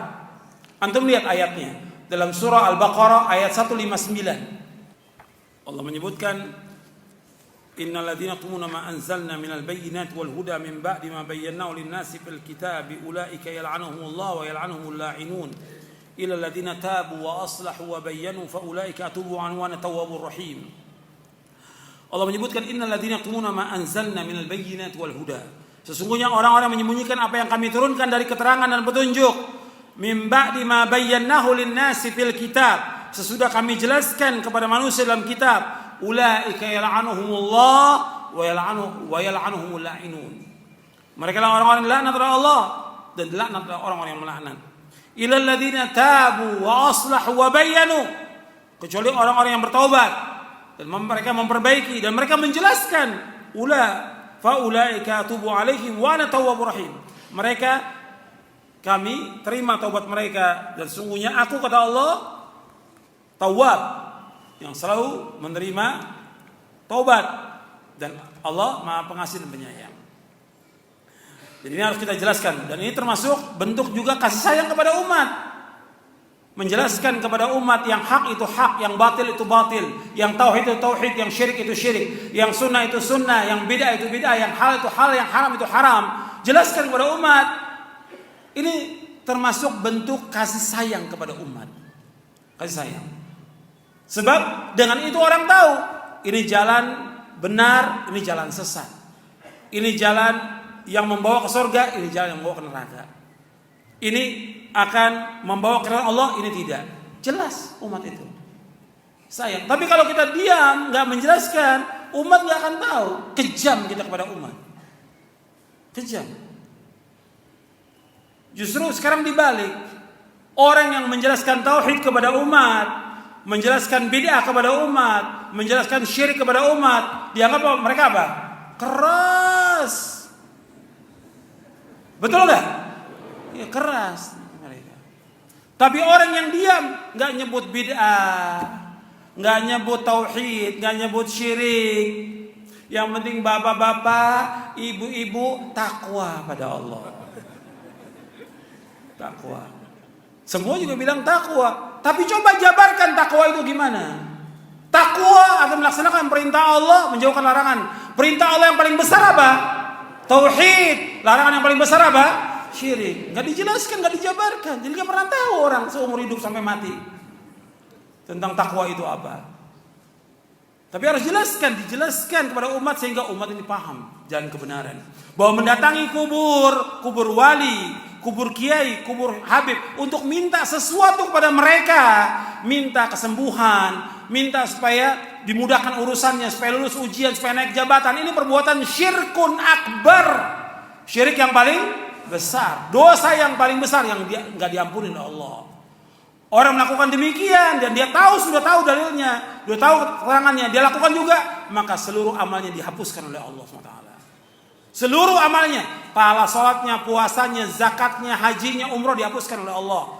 Sebagaimana Allah berfirman kepada Nabi Muhammad sallallahu alaihi wasallam dalam surah Az-Zumar, surah 39 ayat 65, la in asyrakta la yahbatanna amaluka wa la takunanna minal khasirin. Seandainya engkau berbuat syirik, akan hapus amal-amalmu dan kau termasuk orang yang merugi.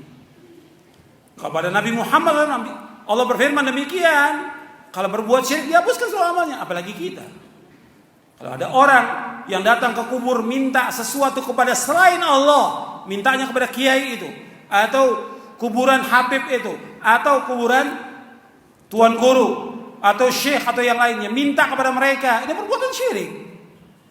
Karena Allah menyuruh kita untuk berdoa kepada siapa? Kepada Allah. Wa qala rabbukum ud'uni astajib lakum innal ladzina yastakbiruna ibadati sayadkhuluna jahannama dakhirin. Allah berfirman di dalam surah Al-Mu'min, surah Ghafir ayat 60, Allah berfirman, "Hendaklah kalian berdoa kepadaku. Aku akan kabulkan doa kalian. Sesungguhnya orang-orang yang sombong dari beribadah kepadaku, mereka akan masuk neraka jahanam dalam keadaan terhina." Berdoanya kepada Allah, bukan kepada makhluk. Dan gak boleh juga menjadikan makhluk sebagai perantara kepada Allah. Langsung Allah menyuruh kita berdoa langsung kepada Allah. Allah akan kabulkan. Jadi gak boleh orang minta sesuatu kepada selain Allah. Sebab ini banyak kesyirikan yang ada, seperti menyembah kubur, datang ke kuburan orang soleh, minta sesuatu, minta disembuhkan penyakit, minta rezeki, minta supaya dagangannya laris, minta supaya naik jabatan dan yang lainnya. Ini semua perbuatan syirik. Dan ini harus kita jelaskan. Begitu juga kepada penguasa. Kalau ulama itu dekat dengan penguasa, dia harus sampaikan kebenaran, meskipun pahit. Maka dikatakan oleh Nabi Muhammad SAW, afdalul jihadi kalimatu haqqin inda sultanin jair. Bahwa seutama-utama jihad mengatakan kalimat yang hak kepada penguasa yang zalim. Hadis sahih riwayat Imam Ahmad, Ibnu Majah, Tabrani dan Mu'jam al-Kabir dan yang lainnya. Dan kita menasihati penguasa bukan di mimbar, enggak boleh. Menasihati penguasa enggak boleh di mimbar, enggak boleh dalam ceramah umum, enggak boleh juga dalam bentuk tulisan, enggak boleh. Datangi ke kantornya atau ke tempatnya atau ke rumahnya. Nabi bersabda SAW, antum lihat di hadis halaman 74, Nabi bersabda, man arada ayal sahli di sultan fala yubdi alaniyatan walakin yaqud biyadi fayakhlu bihi fa in qabila minhu fadhaq wa ila kana qad adda alladhi alayhi. Barang siapa yang ingin menasihati penguasa, janganlah ia menampakkan dengan terang-terangan, hendaklah ia pegang tangannya lalu menyendiri dengannya. Kalau penguasa itu mau mendengar nasihat itu, maka itu yang terbaik. Dan bila penguasa itu enggan, tidak mau menerima, maka sungguh ia telah melaksanakan kewajiban aman yang dibebankan kepadanya. Hadis ini sahih riwayat Ibnu Abi Yasin dalam kitabnya As-Sunnah, dan juga Imam Ahmad dan Hakim. Jadi kita harus menyampaikan kebenaran kepada umat, jangan disembunyikan.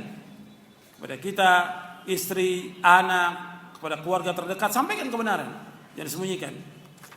Kepada orang tua, kepada mertua, dan kepada juga orang-orang yang ada di tempat kita, di kantor, sampaikan kebenaran meskipun pahit, tapi dengan cara yang hak. Saya sebutkan syarat-syaratnya di sini, ketentuannya. Kemudian yang keenam, wala takhudni fillahi laumata laim. Artinya jangan takut celaan.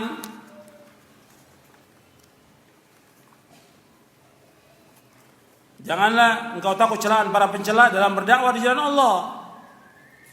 Dalam berdakwah di jalan Allah, menyampaikan kebenaran, menyampaikan ilmu yang bermanfaat, jelaskan kepada umat, yang hak itu hak, yang batil itu batil. Yang benar itu benar, yang salah itu salah, jelaskan kepada mereka. Dan ini jelas akan mendapatkan apa? Celaan dari orang. Seperti yang tadi saya sebutkan, ketika kita menyatakan dengan jelas, gamblang, dengan dalil dari agama Islam ini, orang tetap mengatakan apa? Keras. Dan itu godaan dari mana? Syaitan. Kalau yang batil dianggap indah dan bagus oleh syaitan. Tapi kalau yang hak, sengaja setan menggoda dan menghiasi supaya apa? Yang batil itu supaya orang senang.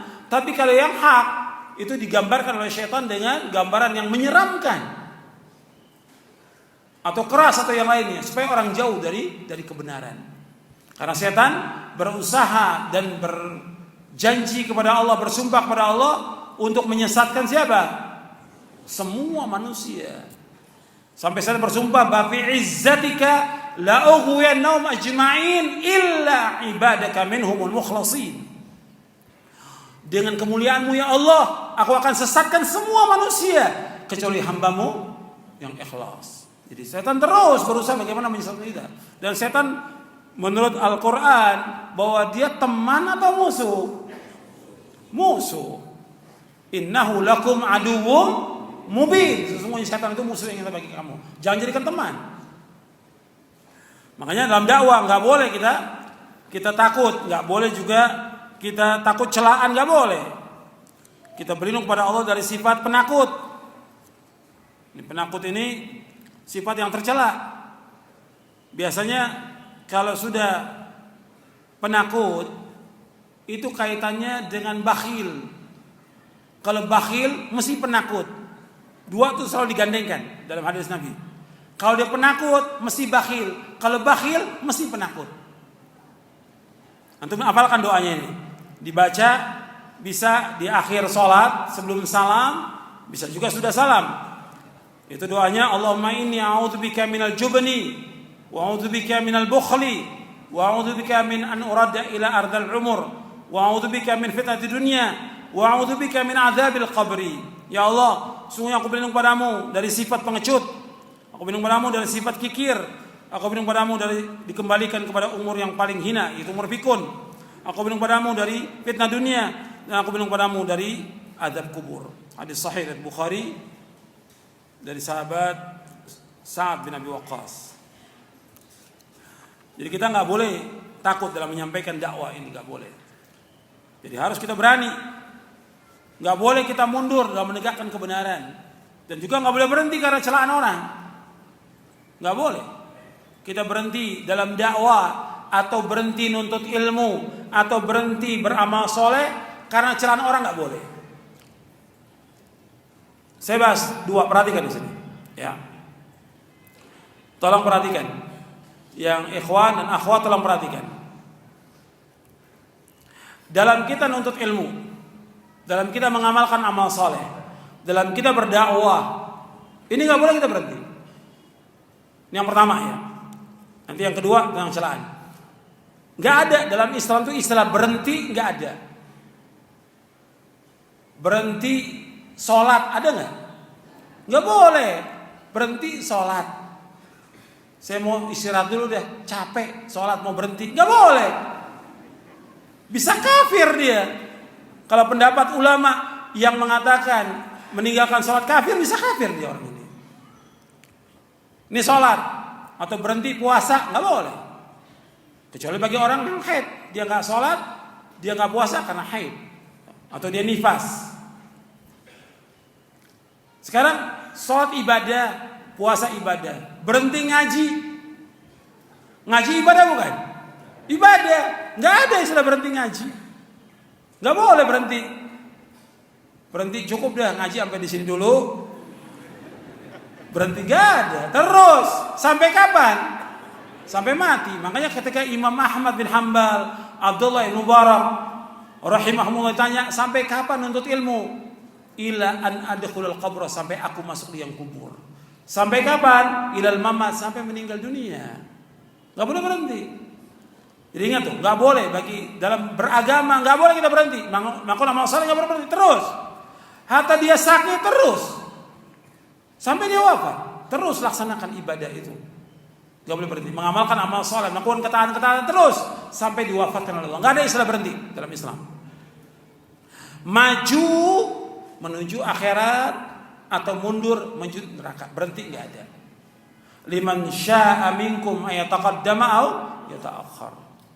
Barang siapa yang ingin maju atau mundur, maju ke surga, mundur ke neraka, berhenti nggak ada. Makanya Al-Imam Ibnu Qayyim menjelaskan dalam kitabnya Madarijus Salikin, kata beliau, nggak ada dalam Islam itu berhenti, nggak ada. Dalam melakukan ibadah kepada Allah, dalam melakukan ketaatan kepada Allah, dalam menjauhkan larangan, nggak ada istilah berhenti, nggak ada. Terus. Maka Nabi SAW diperintahkan Allah, wa'bud rabbaka hatta ya'tiyakal yakin. Beribadah kepada Rabb kamu sampai datangnya al-yakin, kematian. Nggak ada istilah berhenti. Yang kedua tentang celaan. Celaan manusia, hebatnya celaan manusia, makarnya manusia, membahayakan kita atau tidak? Tidak. Orang bikin celaan, bikin tulisan, menghina agama Islam, menghina orang-orang yang melaksanakan sunnah, bikin karikatur atau yang lainnya, bahaya atau tidak?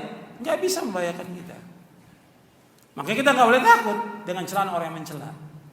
Banyak celaan, baik terang-terangan orang cela, di depan mata kita orang cela, bentuknya tulisan atau juga di media sosial atau bikin karikatur, nggak bisa membahayakan kita. Tetap jalan dakwah ini, nggak boleh berhenti. Karena mereka nggak mampu. Orang yang mencela itu karena mereka nggak mampu untuk menegakkan hujah di depan kita, nggak mampu dia. Anda melihat dari tokoh-tokoh ahlul bid'ah, ya, dari orang-orang munafikin, dari orang-orang yang jahat, mereka nggak mampu untuk ketemu dengan kita ada hujah, nggak mampu. Jadi mampunya apa? Mencela, menghina, memfitnah, bikin karikatur atau yang lainnya. Iya tidak? Karena nggak mampu melawan hujjah. Yang kita bawakan dalam kajian-kajian dalil hujjah, bukan dongeng, bukan cerita, bukan pendapat, bukan ra'yu, tapi dalil hujjah. Mereka nggak mampu melawan hujjah. Makanya para nabi dan para rasul dicela oleh umatnya dengan apa? Orang gila, tukang sihir, penyair atau yang lainnya semuanya. Karena apa? Mereka nggak mampu untuk membantah hujahnya apa? Para nabi. Yang mereka ada dan mampu apa? Mencela. Sampai umatnya Nabi Nuh, ketika Nabi Nuh mendakwakan, Nabi Nuh alaihissalam berdakwah berapa tahun? 950 tahun, siang dan malam. Siang dan malam. Sudah dakwakan. Oleh pengikutnya mengatakan apa? Oleh umatnya mereka mengatakan anu'minu laka wattaba'akal ardalun. Apakah kami akan beriman kepada kamu? Pengikut kamu semuanya orang-orang rendah, orang-orang hina. Dicela. Belum lagi celaan yang lain yang banyak. Tapi kita nggak boleh dalam dakwah berhenti, nggak boleh. Terus jalan dakwah ini selama ada langit dan bumi tetap dakwah. Celaan orang mencela tidak akan membahayakan kita. Jadi jangan berhenti. Orang mencela dakwah kita, jangan berhenti. Celaan banyak lah. Yang keras, fundamentalis, teroris, macam-macam sudah. Jadi dengar. Celaan orang mencela nggak akan membahayakan kita. Hatta mereka punya makar nggak akan membahayakan kita. Makanya nggak usah takut dengan makar-makar mereka dimunculkan. Nanti orang ini akan mengancam kita nanti. Nggak usah takut. Allah menyebutkan tentang makar mereka, wa makaru wa makar Allah wallahu khairul makirin. Mereka punya makar, Allah juga punya makar. Dan Allah sebaik-baik pembuat makar. Selama kita menolong agamanya, menegakkan agama dengan ikhlas karena Allah, menyalurkan Allah pasti akan tolong. Allah juga menyebutkan dalam Al-Quran dalam surah Al-Imran, wa in tasbiru wa tattaqu la yadurrukum kaiduhum syai'a. Seandainya kalian sabar dan takwa kepada Allah, nggak akan membahayakan tipu dayanya mereka, makarnya akan membahayakan kalian. Itu harus yakin kita. Allah pasti akan menolong hambanya. Makanya ciri orang yang beriman yang akan ditampilkan oleh Allah di muka bumi ini, Allah sebutkan, ya ayyuhalladzina amanu may yartadda minkum an dinihi fasawfa ya'ti Allahu biqaumin yuhibbuhum wa yuhibbuna adillatin 'alal mu'minin a'izzatin 'alal kafirin yujahiduna fi sabilillahi wa la yakhafuna lawmata la'im dzalika fadlullahi yu'tihi man yasha wallahu wasi'un 'alim. Allah berfirman dalam surah Al-Maidah 54, wahai orang beriman, barang siapa di antara kalian yang murtad keluar dari agamanya, maka kalau Allah akan mendatangkan suatu kaum, Allah mencintai mereka dan mereka pun mencintai Allah. Mereka bersikap lemah lembut terhadap orang-orang yang beriman, tetapi keras kepada orang-orang kafir, berjihad dengan Allah dan tidak takut kepada celaan orang yang mencela. Itulah karunia Allah yang diberikan kepada siapa yang Allah kehendaki, dan Allah itu maha luas pemberiannya dan Allah itu maha mengetahui. Yang ketujuh, wa alla as'alan nasa syai'an. Yang ketujuh, wasiat yang ketujuh yang terakhir, yaitu Nabi berwasiat kepada Abu Dzar, tidak boleh minta-minta sesuatu kepada manusia, kepada orang, nggak boleh.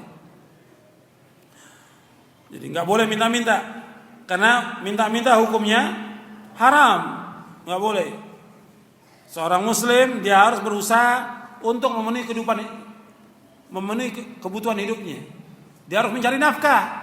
Nggak boleh minta-minta manusia, nggak boleh jadi beban buat orang lain. Dia harus berusaha sendiri, nggak boleh. Cuma sayangnya banyak orang minta-minta untuk pribadinya dia, nggak boleh. Dia atau dia orang awam atau dia penuntut ilmu, bahkan juga ada seorang dai atau ustadz minta-minta kepada muridnya, nggak boleh dalam Islam. Hukumnya haram dalam Islam. Dan ini merusak apa? Merusak tauhid rububiyah. Tauhid ada tiga, rububiyah, uluhiyah, asma wasifat. Kalau berbicara soal rububiyah, kita meyakini bahwa Allah sebagai khalik, Allah sebagai apa? Raziq. Allah yang menciptakan, Allah pasti yang memberikan rezeki. Berarti orang ini nggak yakin kalau dia minta kepada manusia, dia nggak yakin bahwa Allah memberikan rezeki kepada dia. Allah berikan rezeki kepada seluruh makhluk. Allah menciptakan manusia, jin, binatang atau apa saja, Allah juga yang menanggung rezekinya. Meskipun dia hidup sendirian di atas gunung, Allah pasti memberikan rezeki. Dan dia tidak akan mati sampai jatah rezekinya habis. Harus yakin. Kalau orang kafir, musyrik, mereka yakin dengan rububiyahnya Allah, mesti orang beriman lebih yakin daripada orang musyrik. Gak boleh minta-minta, hukumnya haram dalam Islam. Kita disuruh oleh Nabi Muhammad SAW untuk berusaha, untuk berdagang, untuk mencari maisha, wajib. Tapi nggak boleh minta-minta pada manusia. Nabi bersabda SAW, untuk melihat di halaman 86, la yakhudha adukum hablahu fayati bihuzmatil hatab ala dhari fayabi'aha fayakuffa Allahu biha wajhahu khairun lahu min ayyasal nasa syai'an a'taw wa mana'u. Sungguh seorang dari kalian mengambil talinya lalu membawa seikat kayu bakar di atas punggungnya, kemudian ia menjualnya sehingga dengannya Allah menjaga kehormatannya, lebih baik baginya daripada ia meminta-minta kepada manusia, mereka memberi atau tidak memberinya. Hadis sahih Bukhari dari sahabat Zubair bin Awam radhiyallahu anhu. Jadi minta-minta hukumnya haram, nggak boleh minta-minta.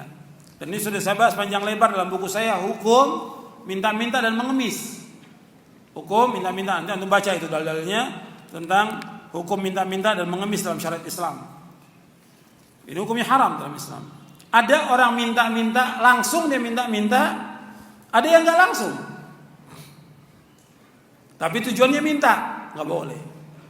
Atau dia udah niat minjam sama muridnya, udah pasti murid ini nggak akan ngasih ganti. Tapi niatnya memang minta, cuma dengan bahasa apa? Minjam. Karena udah diyakin nih murid nggak mungkin akan minjamkan uang, pasti ngasih, betul dikasih. Niatnya udah dari awal apa? Minta. Atau dengan bahasa yang lain, dijelaskan, Bapak, Ibu-ibu, tadi saya datang terlambat. Karena apa? Motor saya rusak. Ini udah tahu nih maksudnya apa? Oh, supaya diganti motornya yang baru.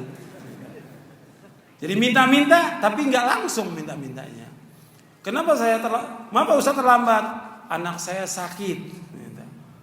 Supaya apa? Supaya dikasih duit buat berobat. Ini nggak boleh. Minta langsung atau secara nggak langsung nggak boleh dalam Islam. Jadi hati seorang yang beriman dan bertawakal kepada Allah, dia hanya condong kepada Allah, nggak condong kepada manusia. Dan nggak mengharapkan sesuatu dari manusia. Antum ingat tuh, orang yang mengharapkan kepada Allah tidak akan kecewa, tapi orang yang mengharap pada manusia pasti akan kecewa. Antum ingat seumur hidup itu. Jangan minta-minta dan jangan mengharap sesuatu dari manusia. Orang yang paling mulia di sisi Allah, orang yang tidak mengharapkan sesuatu manusia. Nabi bersabda sallallahu alaihi wasallam, "Wa'lam anna syarafal mu'min qiyamu bil lail wa izzau istighna'un nas." Antum lihat di halaman 89. Kata Nabi SAW, ketahuilah bahwa kemuliaan seorang mukmin dengan melaksanakan salat malam dan kemuliaan kehormatannya dengan merasa cukup, tidak mengharapkan sesuatu pada manusia. Hadis ini hasan diriwayatkan oleh Imam Baihaqi dalam Syu'abul Iman dan juga Al-Hakim dalam kitab yang Mustadrak. Jadi hadis ini hadis yang hasan. Kemudian Nabi juga bersabda tentang masalah minta-minta, hukumnya berat, ini hukumannya berat. Kata Nabi, "Innal mas'alata kaddun yaqudu biha ar-rajulu wajha ila yas'ala ar-rajulu sultanan aw fi amrin la budda min." Sesungguhnya minta-minta merupakan cakaran, hal yang menyusahkan, yang seseorang mencakar wajahnya dengannya, menyusahkan kebagusan harga dirinya, kecuali jika seorang minta kepada penguasa atau karena suatu hal atau perkara yang sangat perlu. Hadis sahih Abu Daud, Tirmidzi dan lainnya. Nabi juga bersabda SAW, "Man sa'alan nasa amwalan takatsura fa innama yas'alu jamra falyastaqil aw liyastakthir." Barang siapa minta harta kepada orang lain untuk memperkaya diri bukan karena kebutuhan, maka sungguhnya ia hanyalah minta bara api. Karena silakan ia minta sedikit atau banyak. Hadis sahih Muslim, Ahmad dan yang lainnya. Nabi juga bersabda SAW, "Ma yazalu rajulu yas'alun nasa hatta ya'ti yaumil qiyamati laisa fi wajhi muzatul lahmin." Kata Nabi, seorang senantiasa minta-minta kepada orang lain sehingga ia akan datang pada hari kiamat dengan tidak ada sekerat daging pun di wajahnya. Hadis sahih Bukhari dan Muslim dari sahabat Ibnu Umar. Ini 7 wasiat yang Nabi wasiatkan kepada Abu Dzar pada akhirnya untuk kita yang kita berusaha untuk mengamalkannya, karena wasiat yang agung yang bermanfaat untuk kita semuanya. Yang pertama wasiatnya untuk ingat, yaitu mencintai orang miskin dan dekat dengan mereka. Orang miskin yang bagaimana? Yang bertakwa kepada Allah, yang taat. Yang kedua yaitu melihat kepada yang di bawah, jangan melihat kepada yang di atas. Yang ketiga menyambung silaturahim meskipun dia berbuat kasar kepada kita. Yang keempat, memperbanyak ucapan la haula wala quwwata illa billah. Yang kelima, mengatakan kalimat yang hak meskipun pahit. Dan yang keenam, enggak boleh kita takut celaan orang yang mencela dalam berdakwah jalan Allah. Dan yang ketujuh, kita enggak minta-minta sesuatu pada manusia. Itu saja, mudah-mudahan bermanfaat untuk saya dan sekalian.